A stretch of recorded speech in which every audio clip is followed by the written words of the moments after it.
Ciao, in questo breve tutorial vedremo insieme come creare questo pattern di nodi piatti, uno sotto l'altro, che però è comunque intrecciato. Perciò saranno nodi piatti che si susseguono e non nodi piatti alternati. Vediamo insieme, il tutto sta nel invertire le corde che pian piano andiamo a utilizzare per fare il nodo. Se facessimo un nodo piatto classico dovremmo utilizzare 4 corde, che sono le 4 corde del nodo precedente. Quindi in questo modo faremmo un nodo piatto sotto l'altro. Però creeremmo tante file e non andremo a creare l'intreccio.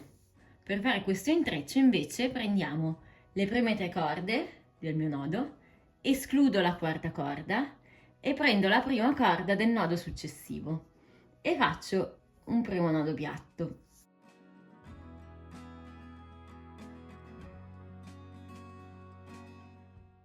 Passaggio successivo, vado a prendere la prima corda che avevo escluso, che sarebbe quindi questa corda che deriva dal nodo precedente, le 2 corde successive e al posto che prendere l'ultima corda, questa corda del nodo precedente, vado a prendere la prima corda del nodo successivo. Quindi avrò 2 corde centrali che sono sempre i miei fili portanodi. Gli annodatori invece saranno una del nodo precedente e una del nodo successivo.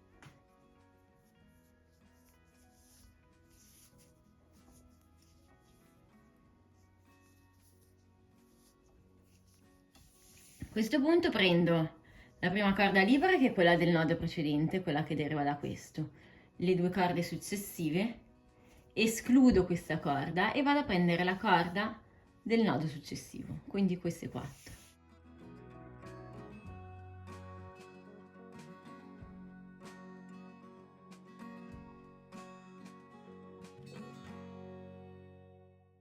Proseguo nello stesso modo, quindi prendo la corda che avevo escluso al giro precedente, le 2 corde portanodi successive, escludo questa corda e vado a prendere quella successiva.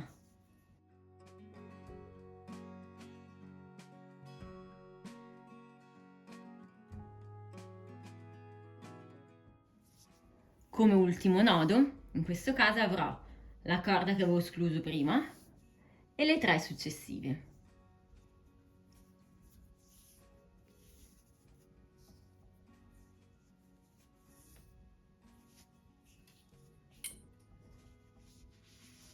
Ripeto tutte le volte che voglio utilizzando sempre lo stesso meccanismo. Posso quindi decidere di scendere a V, perciò se io voglio diminuire il numero di nodi andandoli a scalare, in questo caso invece che utilizzare tutte le 4 corde della mia seconda fila, prendo una corda della fila precedente, 2 corde del mio filo portanodi e poi la corda del nodo successivo e vado a fare il primo nodo piatto.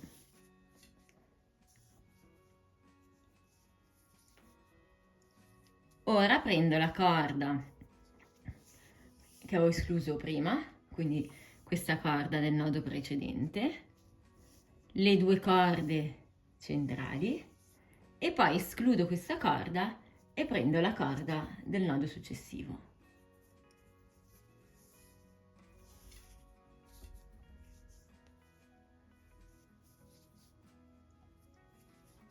Ripeto nello stesso modo, quindi prendo questa corda, le 2 successive, escludo questa corda qua e prendo quella successiva.